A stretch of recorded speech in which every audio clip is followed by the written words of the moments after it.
როგორც მოგეხსენებათ და როგორც წინასწარ გაცხადდა ასე თქვა და დაანონსდა დღევანდელი ჩვენი შეხვედრის შეკრების თემა და მიზეზი არის არაბული წიგნი ასე ვთქვათ, არაბული ტექსტი და მე ვიტყოდი დღემდე აქტუალური ტექსტი და განსაკუთრებით დღეს 21 საუკუნის დასაწყისში ისე მერე და მერე ალბათ უფრო აქტუალური იქნება და უფრო მნიშვნელოვანი ტექსტი. ანუ საუბარია მოგეხსენებათ გოეთეს ფაუსტზე. და რაც შეეხება ამ ტექსტს, ახლა თავისთავად ხადია რომ ეს არის უკვე კლასიკად ქცეული ტექსტი და საერთოდ კლასიკურ დღეს უკვე ამ ვითარებაში, პოსტმოდერნისტულ თუ პოსტმოდერნისტულ ვითარებაში უკვე ყველა ეჭვის თვალით უყურებს კლასიკურ ტექსტებს, არა მარტო ვთქვათ შორეულ ტექსტებს, არამედ უკვე არ უახლოეს ტექსტებს, მოდერნისტულ, თუნდაც მოდერნისტულს, მაგრამ და ჯვარი ასე ვთქვათ კლასიკური ტექსტი, ასე ვთქვათ იქცა როგორც გარკვეულ ანტიკვარულ ნივთად, არა? მაგრამ შეიძლება ეს რაღაც მართალიც არის. რამდენადაც კლასიკური ტექსტების თვითონ ენა არის ისეთი, ანუ ეს ეგრეთ წოდებული დისკურსი, რომ თანამედროვე მკითხველი ბუნებრივია გაუწყობელია მისგან და ალბათ ესეც არ არის შემთხვევით, რომ თუნდაც ვთქვათ შექსპირის ტრაგედიები, რასაც ვთქვათ რობერტ სტურუ ადგამს, ვთქვათ იგი ეყრდნობას არა ვთქვათ მაჩაბლისეულ თარგმანებს, ეს საყოველთაო ცნობილია დამეთანხმებით, არამედ ის თვითონ უკვეთავს, ასე ვთქვათ, თარგმანებს და ხელახლა ითარგმნება ეს. ამდენად ეს ენის პრობლემა რა, ვთქვათ, უკვეთება, მაგრამ ეს მომენტი ამ ვითარებაში მე მგონი რომ გოეთეს ფაუსტი არის გამონაკლისი. ჯერ რატომ? ჯერ ეს სწორედ იმ ენის გამო, ანუ ფაუსტის ან გოეთეს გერმანული ენა თქვათ, ეს დიდად არ არის დაცილებული თანამედროვე გერმანულისგან, მაგრამ ეს არ არის მთავარი. თვითონ ენა, რასაც გოეთე მოიხმარს ამ ტექსტში ფაუსტში, ეს არის ასე ვთქვათ, თანამედროვე მკითხველისთვისაც გერმანელებისთვის ამ შემთხვევაში მშობლიური ენა, ვთქვათ, იმ გაგებით, რომ ბუნებრივი ენაა მათთვის, არ არის ვთქვათ რაღაც ხელოვნური ენა და ფაუსტის ტექსტის ენისადმი გაუწყობება არ აქვს. მისი ენა, მის ენაზე ელაპარაკება გოეთე, ეს შეიძლება ითქვას ძალსახად. ეს არ არის რაღაც ესეთი პათეტიკური ენით დაწერილი ტექსტი. და ესეც განაპირობებს პირველ რიგში აი ამ აქტუალობას ამ ტექსტისა. ანუ და მეორე მომენტი არის თვითონ თემატიკა, ის პრობლემატიკა და ის თემატიკა, რაც თვითონ ახლობელია ჩვენთვის როგორც აი ვთქვათ მოდერნის ეპოქის ადამიანებისათვის. იმიტომ რომ სწორედ აი ჩემი ლექცია რა ვთქვათ, ამავე თქვამი, ანუ ჩემი აი მოხსენება იყოს რა. ის ისეთი თემებია რომ ეხლა რა. ეს არა რა გურუ რაღაცა უმაღლესი ჭეშმარიტებები ვიკითხვა რა თქმა უნდა და ეს ლექციას არ დავაწყობდი. ეს არის უბრალოდ მოხსენება რომ მეც რაღაცები უნდა დავაზუსტო და ერთად უნდა დავაზუსტო ყველაფერი. მაგრამ თავარი თეზისი, რასაც მე წარმოვადგენ და რატომ არის ჩემთვის ეს აქტუალური ეს ტექსტი. აი სწორედ იმ თვალსაზრისით რომ ამ ტექსტში მოცემულია ნაგზნობია ასე ვთქვათ, გოეთეს უმაღლესი ინტუიციით და გოეთეს პოეტური ინტუიციით ის კატასტროფა, რაც მერე ეგრეთ წოდებულ ცივილიზებულ სამყაროს დაატყდა. ამ შემთხვევაში დაატყდა სწორედ ზედმეტად განვითარებული ტექნოლოგიების და ტექნოკრატიზმის სახით. ანუ აი აქ იკვეთება ეს პუნქტი, როდესაც კეთილშობილური მიზნებით ჩამოყალიბებული და დაფუძნებული განმაათლებლობა, ანუ გერმანულ aufklärung რა თქოთ, განმაათლებლობა, რომელსაც მოაქვს დიდი სიკეთეები და ეს მართლაც სიკეთეა რა, განმაათლებლობა, ეს თავისუფლება, ემანსიპაცია ყველა დონეზე თქვათ. განმაათლებლობა მოიტანოს ეს პოლიტიკური თავისუფლება, სოციალური თავისუფლება, რელიგიური თავისუფლებაც გნებავთ. თავისუფალი აზროვნება. ეკონომიკური თავისუფლებაც მათ შორის. მაგრამ პრობლემა ის იყო, რომ აი ეთიკური ნორმები რაღაცნაირად ანუ ჩამორჩა განმანათლებლობასვე მოტანილ ტექნოკრატიზმს. და ტექნოკრატიზმი და განმანათლებლობის აი მეორე მხარე, ასე ვთქვათ, ბნელი მხარე. პირობითად როგორც სწორედ ეს არის, რომ განმანათლებლობის წიაღშივე არის ჩასახული საფრთხეც, რომ ანუ განმანათლებლობა რა არის თავისთავად. ეს არის სამყაროზე ახალი პარადიგმის, ანუ ესე ახალი წარმოდგენის შექმნა. არა საკრალური წარმოდგენის ასაკანონებად, არამედ მეცნიერული სურათი უნდა მივიღოთ. მეცნიერულად დაფუძნებული, გააზრებული, რაციონალურად შესწავლილი სამყარო სურათი უნდა მივიღოთ. სამყაროს უკვე გაგებულია, უკვე ეს გულისხმობს იმას, რომ სამყარო გაგებულია როგორც წმინდა მატერია. სადაც ღმერთი კი ზოგ დამანტებელი ცხადია უშვებს, რომ სამყარო ღმერთის ქმნილებაა, მაგრამ თვითონ აი ამ ხილული სამყაროს მუშაობაში ღმერთი აღარ ერევა. ის უკვე თავისი კანონებით ღმერთის მიერ ჩადებული კანონებით მუშაობს, ეს კანონები უნდა შევისწავლოთ, მაგრამ მე მოდის სწორედ ეს მომხმარებლური ასე ვთქვათ პათოსი, პოეთოსი. უკვე მოდერნის ადამიანში, რომ ის უკვე ეს სიკეთეები, რაც ბუნებას აქვს, ის მან უნდა მოიხმოს. ბუნება და სამყარო ხდება მომხმარებლური ათვისების ობიექტი. და ესეც განმანათლებლობაა თავისთავად. და აი ეს ჩემს მიერ ჩამოთვლილი ეს ვთქვათ და მე აქ ვეღნობი აი ეს ასე ვთქვათ აი და საერთოდ ესეა განხილული ვთქვათ თანამედროვე ბერლინელი ფილოსოფოსი, როგორც ვთქვათ უწოდები, თავისუფალი ფილოსოფოსი, ფრაიერ ფილოსოფ ვილჰელმ შმიდი, მან გამოკვეთა სწორედ აი ეს მოდერნულობის ეს მახასიათებლები.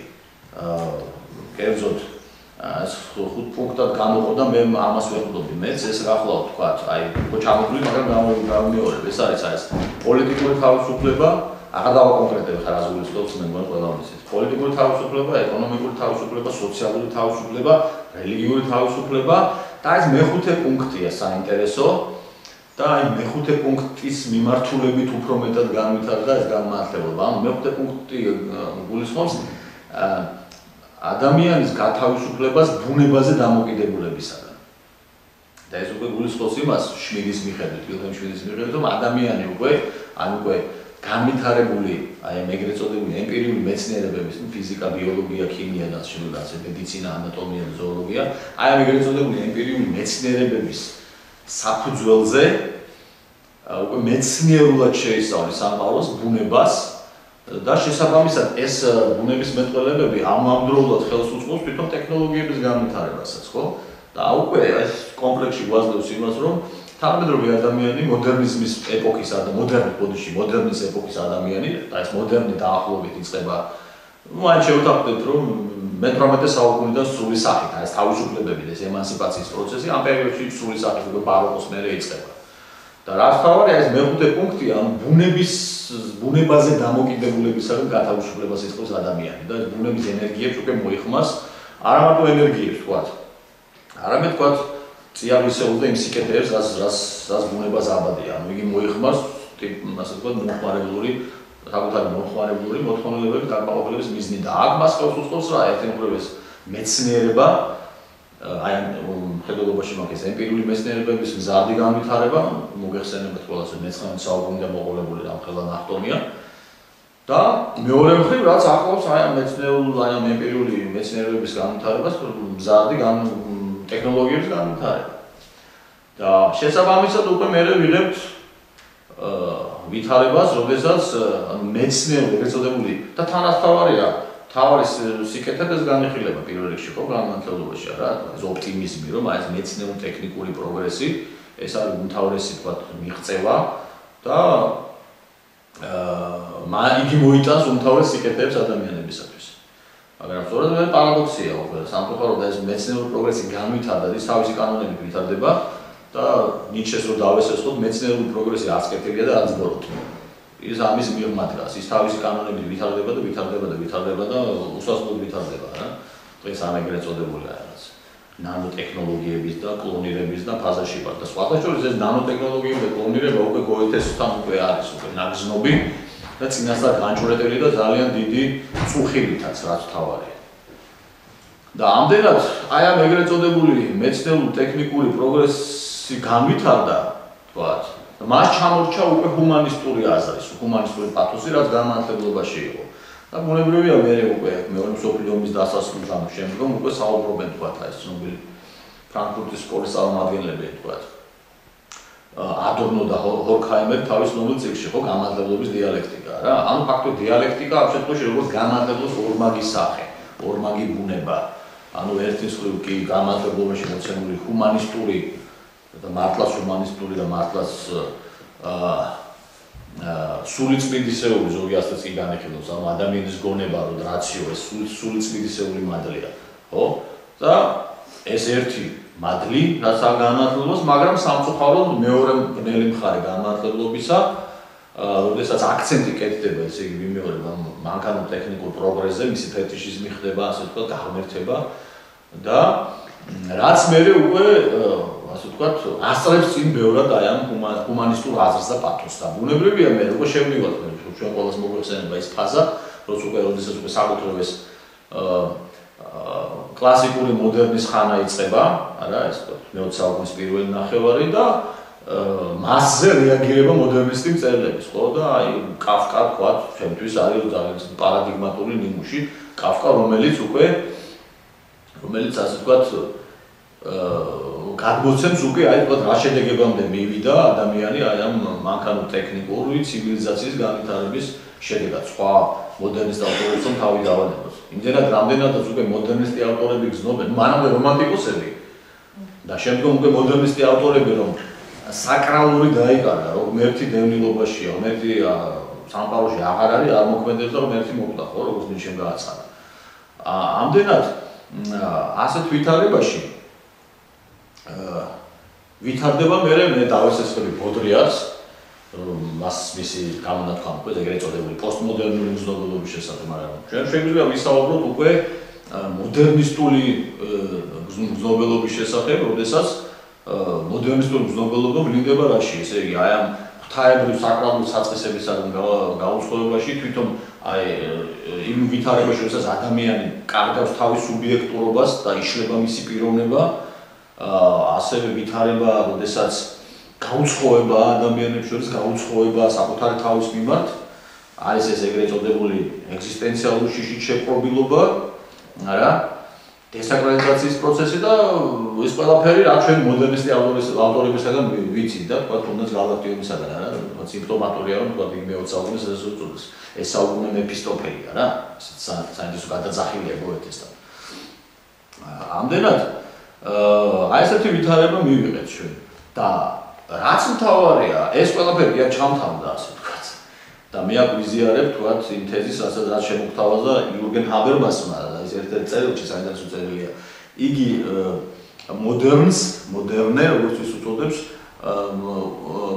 მოდერნს უწოდებს როგორც დაუმთავრებელ პროექტს აი მისი ein unvollendetes Projekt დაუსრულებელი დაუმთავრებელი პროექტი ამ პროექტი რომელიც არ დამთავრდა რომ დღესაც პროცესშია და ის დამთავრდება ამის პროგნოზება რთულია უკვე და მეორე მხრივ საინტერესო აი ესეთი ვითარება გვაქვს რა დღესაც ეს გრძელდება და საინტერესო ის არის რომ პოსტმოდერნის ბოდიში პოსტმოდერნს უკვე პოსტმოდერნის გერმანელი პოსტმოდერნი ასე ვთქვათ ფილოსოფოსი ვოლფგანგ ველში უწოდებს პოსტმოდერნე als რადიკალ მოდერნე ასე ვთქვათ მის გაგებაში ველშის გაგებაში პოსტმოდერნი ეს არის ასე ვთქვათ რადიკალიზებული მოდერნია სადაც ეს ნობელობები და ეს შიშები და ეს ყველაფერი კიდევ უფრო რადიკალურ ფორმებს იღებს ხო და ამდენად აი ამ პერსპექტივიდან უკვე ცხადი ხდება და მე ჩემს თეზის მინდა დავუბრუნდე რომ აი ეს ციგნი ფაუსტი აი ამ ვითარებაში როდესაც გვაქვს მოდერნის რადიკალიზებული ვითარება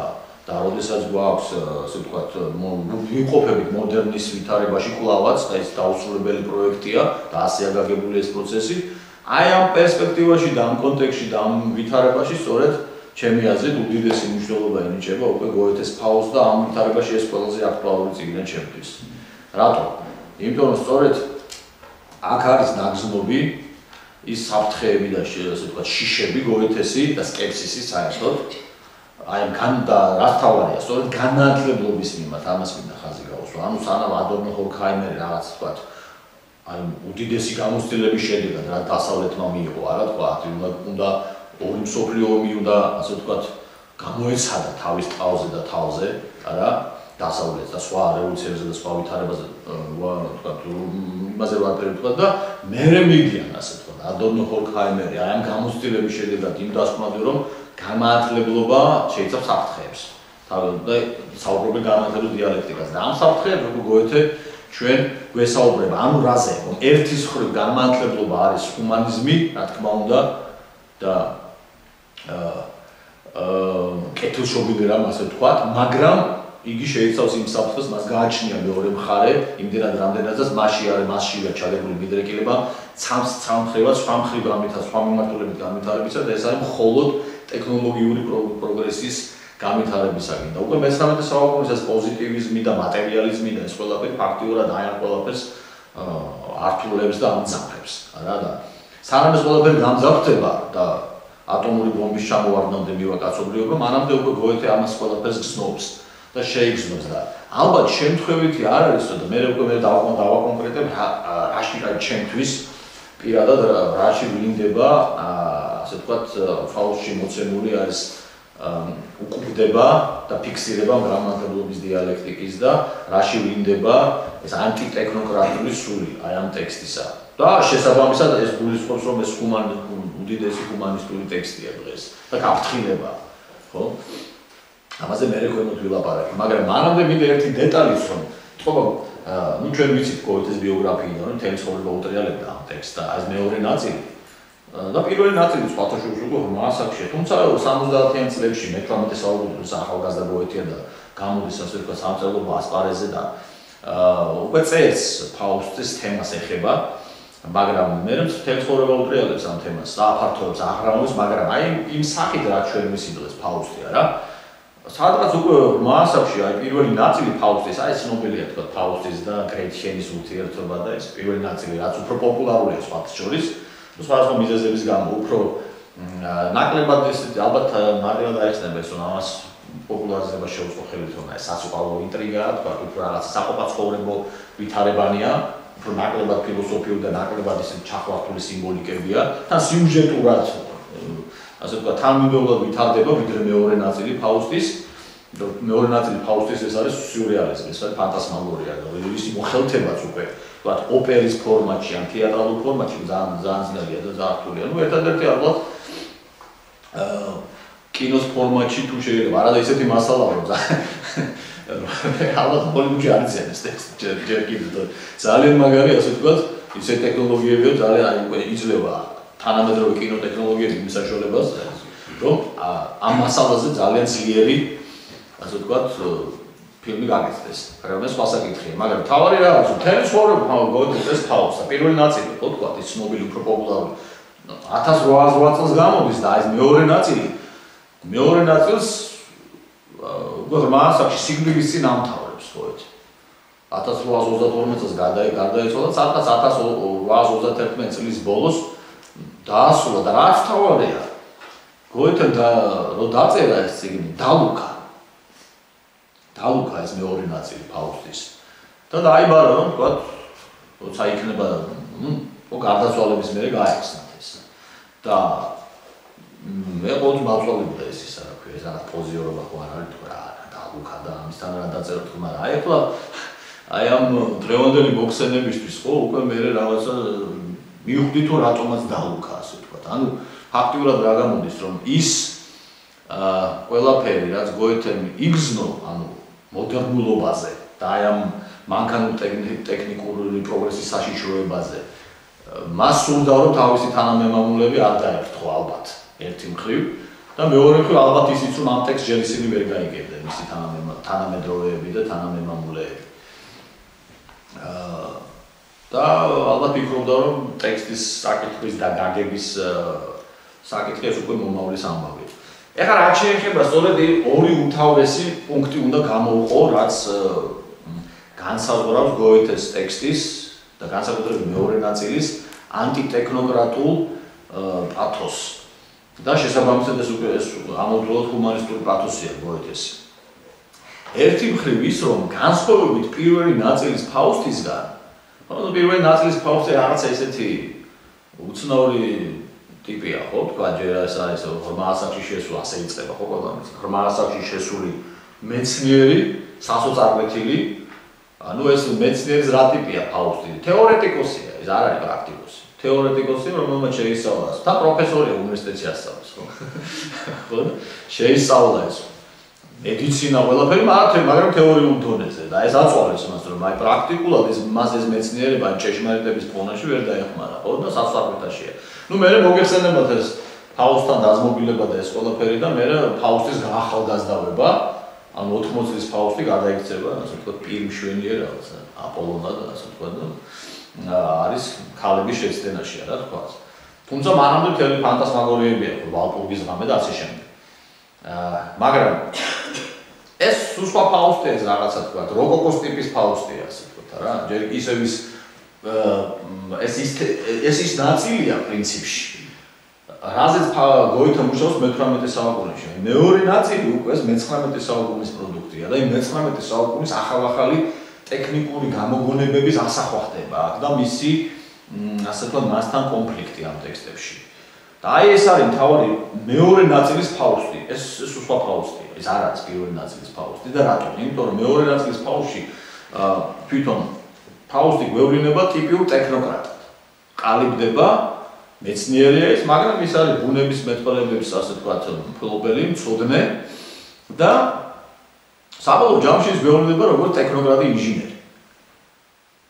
და მისთვის უკვე საბოლოო ჯამში მისი არსებობის აზრი ეს არის. ანუ რაშია საქმე? ანუ როგორ ხდება ეს ტექნოკრატი, ბარემ ეს რამოდენიმე წიავს თქვა. ნუ მოგეხსენებათ იქ რაღაც მეორე ნაწილში კვლავ ერთად არიან ფაუსტი და მეფისტოფელი და მე აღმოჩნდებიან იმპერატორის კარზე. ნუ პირობითად ისე რაღაც გვიანი რენესანსის რაღაც მე-16 საუკუნეა, მაგრამ ეს ძალიან პირობითი ისტორიული მომენტები საერთოდ არაფერს ანიშნავს. ეს არის პირობითი, რეალურად ეს იმპერატორი კონკრეტული ვიღაც იმპერატორია, ზოგადად იმპერატორია. მოკლედ აღმოჩნდებიან ამ იმპერატორის სამეფო კარზე ესენი ფაუსტი და გოეთერა მეფისტოფელი. იმპერატორს, ნუ ჯერ ესეთი იქ ამ იმპერატორის კარზე ფეხს მოიკიდებენ. იმიტომ სხვადასხვა მანქანებით, ასე ვთქვათ, ლატერნა მაგიკაც შემოდის, ანუ დღევანდელი პროექტორის ტიპის რაღაცა მანქანას გამოიგონებენ ესენი, ეს მეფისტო და ფაუსტი. ართობენ იქ სამეფო კარს, ჰერცოგებს, გრაფებს, მეფეს, იმპერატორს ყველას იქ. ხო, მე რაღაცა ფანტასმაგორიულ სცენებს გამო, იქ ჰელენეს გამოხმობა ანტიკურობიდან და მსგავსი რაღაცა ფანტასმაგორიული სიურეალისტური სცენებია. ანუ ეს და აქ იყენებენ ისინი ახალ-ახალ ტექნოლოგიებს და მე რაც თავარია ახალი რაც არის. ამ საიმპერატორო კარზე არის მუდმივი კარნავალი, დღეს ვუყვართ, თქვა კარნავალიზაცია უფრო რაღაც, ხო? რაც ჩვენ დღეს ვიცით, ყველანაირი გაგებით კარნავალი ყველა დონეზე, თქვა, მედიაში, პოლიტიკაში და ყველგან. ეს ყველაფერი ხდება იმპერატორის სამეფო კარზე და ამ კეიფებში და კარნავალში და დროს ტარებაში და ბაქანალიაში ხაზინას გამოელია. მაგრამ აბა ფაუსტი და მეფისტოფელი ისთვის არიან. ისინი გამოიგონებენ ქაღალდის ფულს. და ამის საშუალებით შეივსება დღეს. აი ჯადოსნობით და მანქანებით. და ეს ქაღალდის ფული უკვე საკმაოდ მინიშნება იმაზე, რომ ეს აღარ არის, საუბარი არ არის რაღაცა კონკრეტულ რომელიღაც საუკუნეზე. იმდენად რამდენად ეს ქაღალდის ფული უკვე ცნობილი დაახლოებით ევროპაში გამოიგონეს, როგორც კომენტატორები მიუთითებენ, ეს არის დაახლოებით ნაპოლეონის პერიოდში მოხდა პირველად, ასე ვთქვათ, ქაღალდის ფულის გამოჩენა, ბანკნოტების გამოჩენა, როგორც გოეთეს კომენტატორები მიუთითებენ. ამდენად აი ეს ახალი მონაცემები უკვე აისახება გოეთესთან. გოეთესთან მეორე რამე ახალი არის, რაც ტექნოლოგიების შედა, რაც სიახლეებია, ბევრი რამ აქ აისახება მის მეორე ნაწილში. და ამდენად ის თქმა მინდა, რომ ეს ქაღალდის ფულის ეპიზოდი ნიშნავს იმას, რომ აქ საუბარია არა კონკრეტულ დროზე, არამედ ზოგადად. უნდა აღვიქვა მთელი ეს ტექსტი, როგორც მოდერნის ეპოქის, ასე ვთქვათ, გაცხადება და თანამედროვეობა ის და ფაუსტის თანამედროვე ეს ვიღაცა რეალურად მართლაც რეალურად არსებული ვიღაცა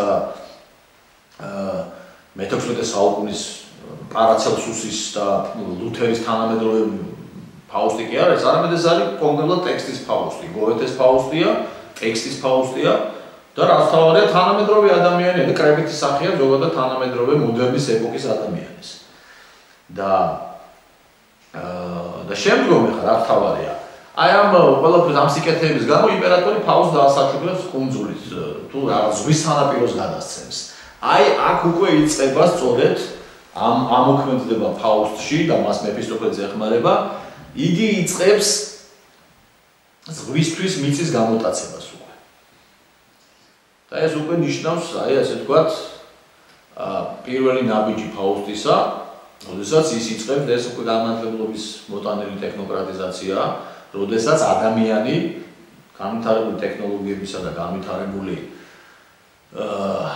აი ბუნების მეტყოლებების საფუძველზე იწყებ ბუნების ათვისებას, ბუნების დამორჩილებას და ბუნების საკუთარი ასე ვთქვათ სიკეთეებისთვის მოხმარებას და მართლაც ფაუსტი ასე ვთქვათ აი ამ ყველაფრის საშუალებით და საფუძველზე ზღვას მიწას გამოსტაცებს, პორტს გააშენებს, დამბებს გააშენებს, ანუ ფაქტიურად მოაწყობს ის ასე ვთქვათ ტექნოკრატიზმი კრიბდება ზოგადად ადამიანებს და მithumetes იდეოლოგიზებული ტექნოკრატიზმი, რომელიც კაცობრიობას და ადამიანებს პირდება რომ დაუყარებს სამოთხეს დედამიწას. მართლაც ვთქვათ, ასეთი ტიპის მისი არსებობის აზრი უკვე აი ამ ბოლო ფაზაზე, მისი ცხოვრების ბოლო ფაზაზე, ეს მისი ბოლო ფაზა.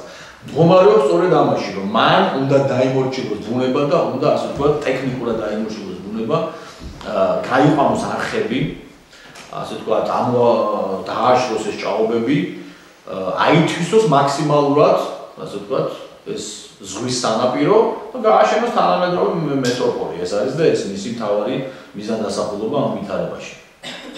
და რაც თავარია, აი ამ პროცესებში გოეთი ხშირად ახსენებს Feuermaschine, აი ესეთი ასე ვთქვათ, სიტყვას ჩდება აქ აი ამ ეპიზოდებში, ანუ ცეცხლის მანქანა, ორთქლის მანქანა, რა?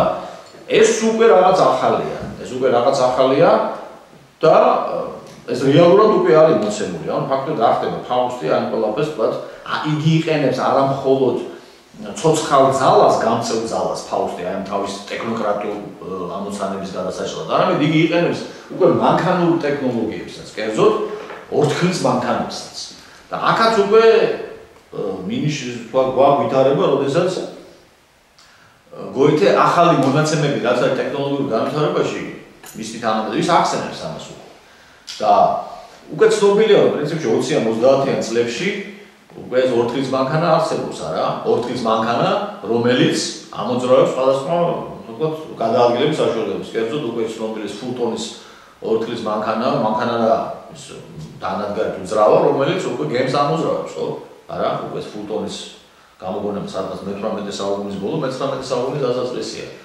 აგერ უკვე 20-იან წლებში მე-19 საუკუნისა უკვე დაწყებულია მატარებლების მიმოსვლა მანჩესტერსა და ლივერპულს შორის. ინგლისში. უკვე გერმანიაშიც უკვე 30-იან წლებში უკვე დაიწყო 30-იან წლებში გერმანიაშიც იწყება უკვე მატარებლების მიმოსვლა, კერძოდ ეს მოკლე ხაზი ესეთი გრძელია როგორც მანჩესტერ ლივერპულის, მაგრამ ეს არის ფიურტი და ნიუნბერგი, ორი ესეთი ქალაქი დღევანდელ ბავარიაში. ახლა ესეთი 30 კილომეტრი, მაგრამ ყოველ შემთხვევაში უკვე 30-იან წლებში მე-19 საუკუნის უკვე მატარებლების მიმოსვლა დაიწყო გერმანიაში. და რაც საინტერესო დეტალია აქ, რომ გოეთეს სახლში ინახება აი სწორედ ამ მანჩესტერ ლივერპულის ხაზის მატარებლის სათამაშო მოდელი გოეთეს სახლში. და აი ამ მატარებლის მოდელი აქვს გოეთეს სახლში, რომელიც მან თავის შვილიშვილს აჩუქა. თავის შვილიშვილს ჩამოატანია, როგორც ჩანს ვიღაც ნაცნობს. ეს ინახება ეს მატარებელი. ანუ რის თქმა მინდა, რომ აი ეს ახალი ორთქლის მანქანები, ცეცხლზე მომუშავე მანქანები, რომლებიც ენერგიებს გამოემუშავებენ და რომელთა საშუალებით რაღაცა მექანიზმები მუშაობენ. ეს უკვე გოეთემ იცის, ასე ვთქვათ, უკვე იცის რა ახალი ტექნოლოგიური მიღწევებია და ამ ტექნოლოგიური მიღწევების საშუალებით ის მიღწევა შეიძლება. შეიძლება მიწის გათხრა, ამოთხრა, დამბების აშენება, ასე შემდეგ და ასე შემდეგ. და ეს არის მთავარი, რომ თუ კი შუა საუკუნეებში ანუ რო იქ თქვათ მიმართავდნენ მხოლოდ გამწევ ძალას ადამიანური ძალა იქნება თუ ცხოველური, ახლა უკვე ახალი ეპოქაა და ფაუსტიც ამას იყენებს ახალ ტექნოლოგიებს, კერძოდ აი ეგრეთ წოდებულ ორთქლის მანქანებს, რათა მან მოაწყოს თავისი ასე ვთქვათ სამოთხე დაამყაროს იმ მიწაზე, რომელიც მას გადაეცა საჩუქრად ზღვის სანაპირო. მაგრამ აქ არის ძალიან საინტერესო მომენტი. ის საფრთხე, რასაც ტექნოკრატია შეიცავს და აი ესეთი ასე ვთქვათ პროცესები. იგი არის იმთავითვე და ამაზე მინიშნება გოეთეს, იმთავითვე არის არაჰუმანური. და კერძოდ რატომ ეს ერთი საინტერესო ეპიზოდია. იმ ადგილზე, სადაც ფაუსტს უნდა არხების გაყვანა, იმ ადგილზე ცხოვრობს ვიღაცა მოხუცი ცოლ-ქმარი. და არ უნდა ეს თავისი 80 წელი იქ ცხოვრობს ამას. და არ უნდა რომ დატოვონ ეს ადგილი. კარგი ფაუსტი, აი დანდაბას გადადებს ამ არხის გაყვანას, მაგრამ დახეთ საოცრებას რა ხდება მერე უცებ ამ საწყლების სახლში ხანძარი გაჩნდება. და ეს საწყალი მოხუცი ცოლ-ქმარი ამ ხანძარში იღუპება, ამოიბუგებია. ნუ ეს მეფისტოფელის ხრიკების ამბავია და ანუ აქ რაზეა მინიშნებული. ანუ ესე იგი ეს მანქანური ტექნიკური პროცესი თავისი ბუნებით უკვე არის არაჰუმანური. ანუ ის არის თქვათ იმთავითვე, ეს ნაგზნობია უკვე გოეთეს რომ ეს მანქანური ტექნიკური პროგრესი ეფუძნება ადამიანის სიცოცხლეს და იმის ხარჯზე არსებობს. და აი ამ მოხუცი ცოლქმარის ასე თქვათ ცეცხლში ამობუღვა იმის გამო მათ არ სურდათ იქ აი თავისი სამოსახლოს დატოვება იმისთვის რომ იქ მე იმ ადგილზე ფაოს არხი გაეყვანა. უკვე ამაზე მანიშნებ ამის ნიშანიც არის. მაგრამ აქ არის საინტერესო მომენტი, როდესაც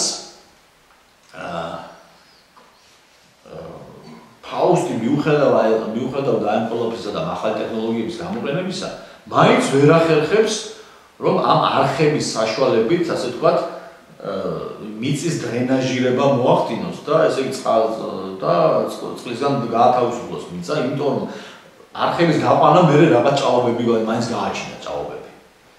აი ეს არის საინტერესო და ამაზე მიანიშნებს რომ ასე ვთქვათ თვითონ ფაუსტი წერს მერე ვთქვათ რომ აი ეს ერთ-ერთ ეპიზოდში აი ბოლო ფინალში უკვე რომ ახსენებს სიტყვა ზუმფ გერმანული სიტყვა რომელიც ნიშნავს ჭაობს და ამაზე წურს რომ აი მივაგენი ein Sumpf zieht am Gebirge verpestet alles schon errungene. Მიაგწეთ ყურადღება. ესე იგი თელი ეს თიანეთიო აი ამ ჭაობმა და ტბორმა მოიცვაო და ნახეთ verpestet მე საინტერესო verpestet alles schon errungene და ყველაფერი ის რა ჩვენ მოიპოვეთო ანუ გავაშენიანეთო ხო ახლა ყველაფერსო ასე ვთქვათ verpestet ანუ ასე ვთქვათ იმით აი ეს ჭაობიო verpestet ანუ რა ქვია pest ნუ ჭირი ხო რა ქვია ანუ შხამავს ყველაფერს აბინძურებს ხო აი ამაზე მიუთითებს ანუ ესე იგი ცდილობს რომ ვთქვათ ტექნოლოგიების გამოყენებით ახალი სიკეთეები მისცეს ხალხს ფაუსტი და რა თქმა უნდა იქ სადაც ფაუსტია მას სურს რომ ეს აქეთ საერთოდ დეტალები ფაუსტი აქ მისი გეზინუნგ გენოლა კაი სიტყვა მისი განათქვათ აი მოწოდება არის ის რომ ის იღწვის სხვებისთვის ხალხისთვის და აი ამ ყველაფრით მას სურს რომ ასე ვთქვათ ხალხს მიანჯოს სიკეთე საზოგადოებრივი სიკეთე აი ეს მომენტია მაგრამ ეს სიკეთე არ გამოდის was errungen რა ჩვენ მოიპოვეთო და გავაშენიანეთო და ჭაობები ასე ვთქვათ ერთ ადგილზე თუ ამოვაშორებთ მეორე ადგილზე ისე ჩნდება ეს ყველაფერი ანუ ფაქტიურად რა გამოდის ანუ არის პროცესი ბუნების დამორჩილება და იგივე იმორჩილებს მაინც ბუნება სადღაც მაინც იჩენს თავს და შემდგომ უკვე მისი პათოსი რა არის ეს განსაკუთრებით არის მეორე ნაწილს მეხუთე აქტში უკვე ბოლო აქტია უკვე სიკვდილის წინა ეპიზოდებია აქ და აი რა არის მისი თავის სათნოება აი რასაც უკვე ფაუსტი თავის ბოლო მონოლოგში ანუ ის ასე ვთქვათ აი თავის სამოსახლოს კი არა თავის აი ამ კუნძულს თუ ზღვის სანაპიროს გადახედავს და ვთქვათ კმაყოფილებაში ერთგვარად რა ვთქვათ რომ რაღაცა მოაწყო ახალი ტექნოლოგიებით ხო Der Erdenkreis ist mir genug bekannt. აი მიაქცეთ ყურადღება. ანუ ეს მიწის სფერო ჩემთვის საკმაოდ კარგად ვიციო შემისწავლე. მაგას მინიშნება იმაზე რომ ეს ემპირიული მეცნიერებები თქვათ მიმართული არიან რაზე? მხოლოდ აი ასე თქვათ მატერიალურ სილცეზე და სფეროზე. Nach drüben ახლა არის მნიშვნელოვანი. Nach drüben ist die Aussicht uns verrannt. და ჩვენი მზერა, ასე ვთქვათ, იქითკენ მიაქცეთ, ხია? ანუ ჩვენი მზერა იქითკენო, იბლოკებაო ასე ვთქვათ, verrannt, რა? აქ საინტერესო დეტალია რომ ფაუსტის ასე ვთქვათ ეს გამართლებული ტექნოკრატიული და ასე შემდეგ მუშაობა მისი მიზანი არის ის რომ მას აღარ აინტერესებს რა ხდება იქით, ასე ვთქვათ. თუკი პირველ ფაუსტს, ასე ვთქვათ, პირველ ნაწილში აინტერესებს რა არის სამყაროს საიდუმლო, მისი არსი, მისი აზრი როგორ მუშაობს. ანუ აი ეს ბუნების მიმართ ფაუსტის პირველ ნაწილში ფაუსტი თუ რაღაცა უფრო მოწიწებით არის განწყობილი ბუნების და სამყაროს მიმართ რა და აინტერესებს ის რაც არის დრუიბენ, მიაქცეთ ყურადღება დრუიბენ, ანუ სიტყვასიტყვით ნიშნავს იქით. ანუ ფაქტიურად იქით ამ შემთხვევაში ამას ცოტა ესეთი მისტიკურ ფილოსოფიური გაგები იქით ანუ იქით ტრანსცენდენტურობაში ანუ არა აქვს არამედ იქით რა ხდება. ეს აინტერესებს ფაუსტს პირველ დატლში, მაგრამ ეხლა უკვე ჩვენ არ გვჭირდება რომ ჩვენი მზერა იქით მივაპყროთ ხო არა? არ გვჭირდება რომ ჩვენი საქმე აქ არის, რომ აქ მყარდება, აქ დაახლა ეს ყველაფერი არა? აქ უნდა მოიპოვოთ ეს სიკეთეები. აი ესეთი პათოსია აქ მოცემული. და მაგრამ ფინალია მე საბოლოოდ საინტერესო. ანუ ფაქტიურად აი ასეთი პათოსით იღუპება ეს. ამ 800 იბერეშია და იგი ბრმავდება და ფაუსტის დაბრმავება რა თქმა უნდა სიმბოლურია. ეს არ არის თქვა ფიზიოლოგიური გლობალობა ფაუსტის, ანუ საერთოდ დაბრმავება სახისმეტყველების ტრადიციაში ორგვარად გაიგება. ერთი მხრივ დაბრმავება როგორც რაღაცა სიმბოლო, რაღაცა უმაღლესი ჭეშმარიტებების შეცნობისა, ერთი მხრივ, აი თუნდაც ისიც გვახსენდება რა თქვა წმინდა ენოს ცხოვრებაში მირიამების დაბრმავება რა თქვა იქ თხოთის მთაზე რა ისიც თქვა შეიძლება ასეთაც გავიგოთ არ როგორც პირდაპირ გავიგოთ ფიზიოლოგიური დაბრმავება არამედ თქვა მისტიური გაგებით ხო თვალთ დაუბრუნდა მაგრამ ეცხადება შემდგომ ახალ ჭეშმარიტ მაგრამ მეორე მხრივ როგორც სახისმეტყველების ტრადიციაშია და ასე გამოგცემენ დაბრმავება არის სწორედ განსახიერება აი სწორედ აი შემოქმედებითი აი თვით რაღაც კასტრაციისა, აღსასრულისა, არარაში გადასვლისა, გაქრობისა და აი ამ ყველაფრის ასე ვთქვათ. ანუ უკეთ ორმაგი გაგებაა და ამ შემთხვევაში ფაუსტის დაბრმავება ჩვენ შეგვიძლია გავიაზროთ როგორც საკუთარი ასე ვთქვათ მოღვაწეობის, არარაობისა და ამაოებისა საბოლოო ჯამში. და რაც მთავარია ის კი იღწვის იმისათვის რომ ადამიანებისთვის სიკეთე დაამყაროს და ნახეთ აქ ესეთი პათეტიკური სიტყვებია მისი რომ აი მილიონებისთვის ვიღწვიო მე აი ნახეთ hier Kindheit Mann und Greis sein tüchtig Ja, in diesem Sinne bin ich ganz ergeben. Das ist der Weisheit letzter Schluss. Es არის ესე უკანასკნელის მიცხადებაო მე ვარ ჭეშმარიტებაო.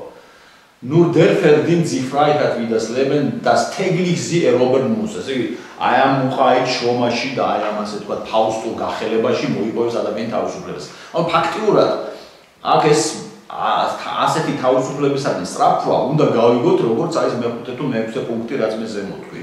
ანუ ფაქტიურად თავისუფლება ფაუსტისთვის რედუცირდება და დაიყვანება რაზე? ბუნების ათვისებასა და ბუნებაზე დამოკიდებულებისაგან თავისუფლების მოპოვებაზე და მისი არსებობის აზრი სწორედ ეს არის საბოლოო ჯამში. და მე ამბობს იმ ცნობილ ფრაზას ხო რომ რა ქვია solch ein Gewimmel möchte ich sehen. ახლა მე აქცენტ ყურადღება ეს ყველაფერი არ არის განხორციელებული. ეს არის ფაუსტის სიკვდილის წინა სიტყვები. ანუ ეს ფაუსტი დაბრმავებულია და დაბრმავებულის ვიზიონები არის. რომ მე ვნახავ და მე ცნობილი ფრაზა ხო რომ აეო შეჩერდი წამოშვენიერი ხარ რა.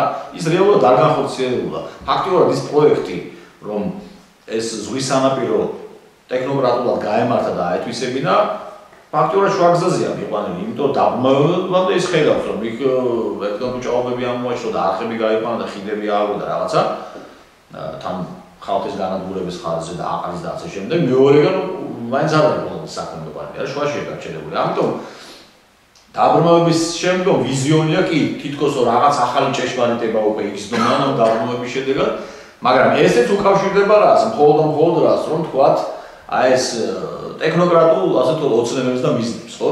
აი მე აქცენტ ein Gewimmel möchte ich sehen. Gewimmel ნიშნავს აი ეს აუზაური ფუსფუსი მუშაობა, ხო? რაც ახლავს აი ამ შრომას ეგრეთ წოდებს, პროლეტარულ თუ რაც ნებოდის და შრომას არა?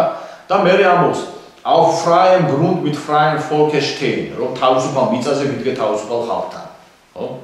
და რაც ნიშნავს ახლა, ალბათ ეს ძალიან რთული საინტერპრეტაციოა, რთული როგორ იმ ფაზაზე რომ ამ გულისხმობ მრავალ სიმპლურ გულისხმობ მრავალფერი ინტერპრეტაცია შეიძლება, ხო თქვათ გედერის ლიცოდნეობა და ჩვენი საბჭოთა ჩვენი რა ქართულია თუ საბჭოთა ლიცოდნეობა აი ამ ფაუსტის ამ ვიზიონში ხედავდნენ რომ აი კომუნიზმის ვიზიონები აქვს ფაუსტს რა თქვა თავისუფალ ხალხთან, თავისუფალ ერთან, თავისუფალ მიწაზე ვიდგევა რა თქვა ფაშისტურ გერმანიაში კი ისინი უკავშირდებიან იდეოლოგიურ საქმეში, უკავშირდებიან თქვა აჰა, აი, გოეთემ ჩვენზე დაწერაო, ასე ფაშისტური გერმანია და ამას მოაქვს სიკეთეებია რა.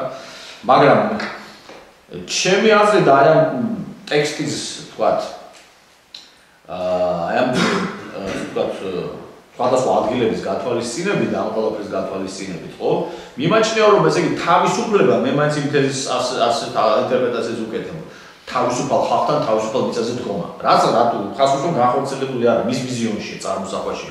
ნიშნავს ესე იგი თავისუფალ მიწაზე თავისუფალ ხალხთან დგომა ნიშნავს რაც? ნიშნავს სწორედ აი ამ ტექნოკრატულად გამართულ ქვეყანაში ასე ვთქვათ, ანუ ბუნებისაგან გათავისუფლებული ადამიანის ცხოვრება. აი თქვა ესეთაც შეიძლება ჩემი ინტერპრეტაცია ყოველ შემთხვევაში ესაა. ანუ მისთვის თავისუფლება თქვა. ფაუსტისთვის დაყვანილია სწორედ სამყაროს ასე ვთქვათ ამ ბუნების ხო ანუ გულისხმობ იმას რომ ბუნებისაგან გათავისუფლების ან ბუნების საბოლოო დამორჩილების და ბუნებისაგან გათავისუფლების და ასე ამის ფარგლზე თავისუფლების მოპოვებაში მდგომარეობს. ანუ ფლობა შესაბამისად მთელი მატერიალური სამყაროს, ხილული სამყაროს, იმიტომ რომ დრუიბენ იკითხარიზის არ ეხება ფაუსტს უკვე აინტერესებს მხოლოდ აქ და ახლა. და აქ და ახლას კომფორტულ ტექნოკრატული მოწყობისთვის იხსვის. იქ და ამაში მდგომარეობს მისთვის თავისუფლება. ჩემი აზრით აი ეს არის აზრი აი ამ ცნობილი ფრაზისა და მე ამბობს რომ შეჭერდი წამომშვენიერი ხარ და რაც მთავარია მე აქ ბოლოს ამბობს სანამ გარდაიცვლება რომ es kann die Spur mag es sagt სურვილი ვიჩხეს ფაუსტის სიტყვებში es kann die Spur von meinen Erdentagen nicht in Äonen untergehen ანუ ჩემი ვაზრი დაფასდებაო და ახლობით ეს არის ან ჩემი არსებობაო და ჩემი ამ ქვეყნული არსებობა და ეს ღვაწლიო იმედია არ შთაინთქმება ეონებშიო ეონენ ეს არის უსასრულო დროები და სივრცეები ანუ არ გავქრებია ჩემი არსებობა ჩემი ვაზრი დარჩებაო ხო აი ამის სხვა სულსაც იტოვებს იგი აი ეს ერთი მხარე მგონი თავი შეგაწყვეტეთ აი მეორე ასპექტსაც ვიტყვი და მე როგორ გადავდარდოთ ყველაფერი კითხვა პასუხში და რაც შეეხება მეორე ასპექტს სადაც გარდა ამისა სადაც იკვეთება ეს გოეთესეული ანტი-ტექნოკრატული სულისკვეთება, ეს არის აი ეს მეორე ფაუსტის მეორე ნაწილის მეორე აქტი. კერძოდ მეორე მოქმედება ეძღვნება ეგრეთ წოდებული ხელოვნური, ну დღევანდელ ენაზე კლონირებული ადამიანის ხელოვნური ადამიანის შექმნას. და ამ ეგრეთ წოდებულ რომელსაც ჰომუნკულუს უწოდებს. ასე ვთქვათ. გოეთე ჰომუნკულუსი ეს ძველი ალქიმისტების პარაცელსუსის ტერმინია და ამით აღინიშნება სწორედ აი ეს ну სხვები ამ ქიმიური ადამიანი, მაგრამ ამ შემთხვევაში ლაპარაკია ხელოვნურ ადამიანზე. და მეორე აქტი ფაუსტის ეძღვნება სწორედ ამას და ვინ აკეთებს ამას? ვინ ქმნის ამ ხელოვნურ ადამიანს, ჰომუნკულუს? ქმნის ფაუსტის უკვე როგორც ტექნოკრატის მოწაფე შეგირდი და მდივანი ვაგნერი. არა? მაგ ტექსტში მოხსენიება როგორც ფამულუსი. ფამულუსი ძველი ტერმინია და ფამულუსი ნიშნავს მდივანს, თანაშემწეს. და ვაგნერი ეს უკვე პირველი ნაწილის პირველი აქტში ეჩდება როგორც აი მოგუცი ფაუსტის თანაშემწე, შეგირდი, მოსწავლე, მდივანი და ასე შემდეგ.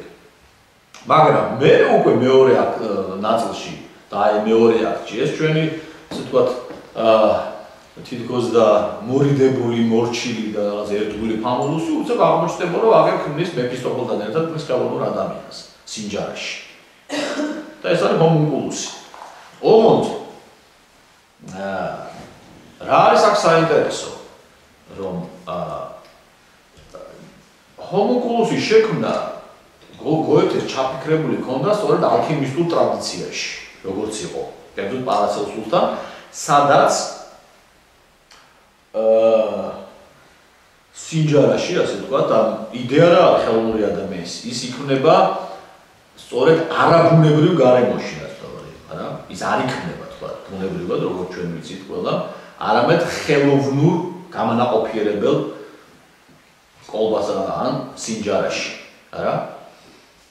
და პარაცელსუსთან ესეა, რომ იქ რაღაც აღვიდებიან მერეო და 40 კვირის მერე, ანუ ინარჩუნებენ იმ სინჯარაში, თქვათ, იქ რაც საჭიროა თავის ადგილზე, ერთ სადაემოვე ტემპერატურაზე და 40 კვირის მერეო პარაცელსუსზე რაღაც წავიკითხო იმ ციტატას დროულად თუ წავიკითხო სულ არ იქნება აი გიგოება.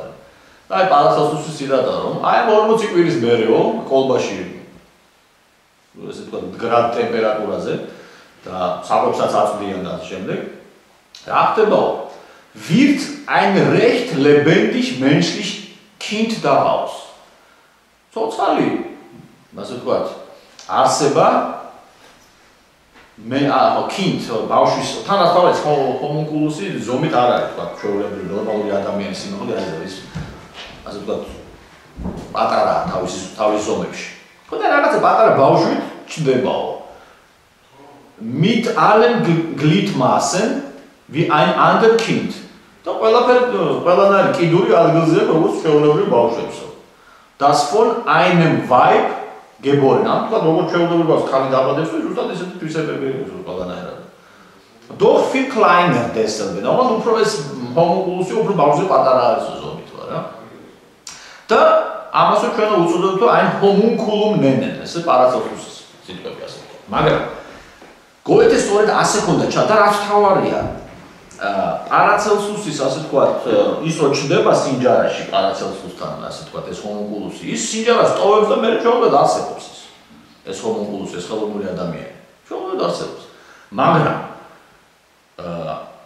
რაც თავარია ამ მეორე აქტზე გოეთე მუშაობს უკვე ღრმა ასაკში სადღაც 1820-იანი წლებია უკვე ეს ხო და საინტერესო ის არის რომ აი სწორედ ეს უკვე ის პერიოდია სადაც ეს ბუნების მეტყველებები უკვე სერიოზულად ვითარდება უკვე ნელ-ნელა უკვე დაწყებულია სერიოზულად განვითარება და თავიდან გოეთეს ესე ჰქონდა ჩაფიქრებული პარაცელსუსის სტილში უნდა რომ შეიქმნა ვაგნერის ჰომუნკულუსი და ის გამოდიოდა ის სინჯარით მაგრამ მერე უცებ შეცვალა ეს სქემა ჰომუნკულუსის ასე თქვა შექმნისა და საბოლოო ჯამში იგი დაეყნო იმ მონაცემებს, რაც მას შეიტყო და რაც ახალი მიღწევა იყო, აღმოჩენა იყო ბიოქიმიაში მაშინ. კერძოდ ხედელობაში მაქვს ვინმე, ასე ვთქვათ, ვინმე რა ცნობილი ბიოქიმიკოსია. ფრიდრიხ, როიში ახლა ზუსტად გითხრათ ეს გვარი. ფრიდრიხ ბიოქიმიკოსი. Friedrich Wöhlert გერმანულად უმლაუტით. Friedrich Wöhlert. ცნობილი ბიოქიმიკოსი. რაღაც ესე იგი 1829 წელს არის, 28 წელს არის ეს საინტერესო აღმოჩენა. აი ამ ბიოქიმიკოსის. კერძოდ რა, რომ მან რაღაცა ასე ვთქვათ, ქიმიური ცდების საფუძველზე ეს არის საწყისი ეტაპი კლონირების, უკვე კლონი მერია, მაგრამ მაშინ მისი მიღწევა რა იყო ამ ჩვენი ამ Wöhlertis, Friedrich Wöhlertis, რომ მან არაორგანული ნაერთისგან მიიღო ორგანული ნაერთი. კერძოდ ვთქვათ, ის ნაერთი რაც ხელს ცილის ტიპის კრისტალი მიიღო, რაც მე ვთქვათ ადამიანში, ანუ ცოცხალი ორგანიზმი მიიღო, ვთქვათ, აი ეს ძალიან მარტივად ვთქვათ, ხო? და აი გოეთემ ამის შესახებ შეიტყო, აი ეს გოეთეს იდეა სწორედ ეს არის, მოხუცია რაღაც, მაგრამ ის არის ახალგაზრდა, თვალსაჩინო რომ ყველაფერი აინტერესებს. აი ამ ვოლერტის მასწავლებლისგან შეიტყო. ბოეციუსი იყო ეს მასწავლებელი გვარად და ეს ვოლერტმა ეს ამბავი შეიტყო, აუ აცნობა მასწავლე, აი ნახე ეგეთ რაღაცა თურმე შესაძლებელია რომ არაორგანული ნაერთებისგან რაღაცა ოქსიდების და რაღაც ჯანდაბის თურმე შესაძლებელია ორგანული ბუნებრივი რაღაც ნაერთის მიღება, არა? რაც მე თურმე ასე ვთქვათ, საიდანაც მე რაღაცა ამოიზარდოს და განვითარდეს, არა? ანუ აი უკვე ამ მოდელის მიხედვით უკვე თვითონ ტექსტში გოეთე კი არა და აქვია გოეთი აკვნევინებს ამ ვაგნერს აი ამ ჰომუნკულუსს. და ეს ჰომუნკულუსი არ გამოდის სინჯარიდან, სინჯარაშივე რჩება. იქ რჩება. ანუ რის თქმა მინდა რომ აი ეს ტექნოკრატული და ეს მიღწევები ტექნიკაში ასე ვთქვათ, თავისი ბუნებით უკვე გოეთესთვის არის კი არა აკეთილშობილებს ადამიანს ასე ვთქვათ, არამედ პირიქით, უფრო აღრმავებს იმ დეჰუმანიზაციას და კატასტროფას, რაც შეიძლება ასე ვთქვათ ადამიანებს დაატყდეს თავს. და ალბათ აი ყველაფერი ეს იყო ალბათ ისე უგუნდები იმ ჩემს მოსაზრებას თუ თეზის, თუ რატომ ასე ვთქვათ სიკვდილის წინ რატომ თალუქა გოეთემ თავისი ფაუსტი, იმდენად რამდენადაც ფაქტიურად ამ ტექსტში ის ახალ-ახალი რაღაცა ბიოქიმიური თუ საბუნებისმეტყველო აღმოჩენების, ასე ვთქვათ, პროეცირებას და აქტუალიზებას ახდენდა თავის ტექსტში, მაგრამ თან ამავდროულად იგი მკვეთრად უპირისპირდება, საერთოდ აი ეს 20-იანი წლების გოეთეს მიმოწერა და ჩანაწერები არის სწორედ გამშვალული აი ამ სკეპსისით, სწორედ აი ესეთი ოპტიმისტური, ეგრეთ წოდებული მანქანური, ტექნიკური, ბუნებისმეტყველური, ცივილიზატორული, რაღაც ტექნოკრატიული სულისკვეთების მიმართ და სპეციალს და ამთავრებამით აი ამ ყველაფერს გოეთე უწოდებს მოუთმენლობად და მოუთმენლობა მისთვის არის უპირველესი ცოდვა, ასე ვთქვათ. თუ კი თეოლოგიურად აღწერებში, ასე ვთქვათ, თუ კი ეთიკურად თუ გამარტავთ ასე ვთქვათ.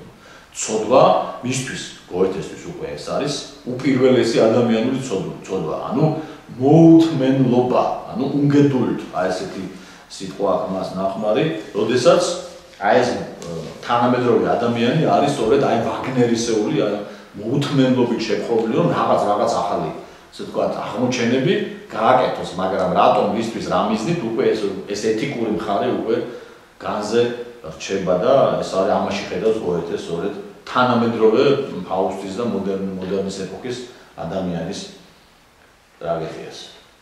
აი ეს სულ ეს იყო, ასე ვთქვათ, აი ამ დროში ერთ საათში რაც შეიძლება და მე თქვა აი ამ საკითხთან და პრობლემასთან დაკავშირებით.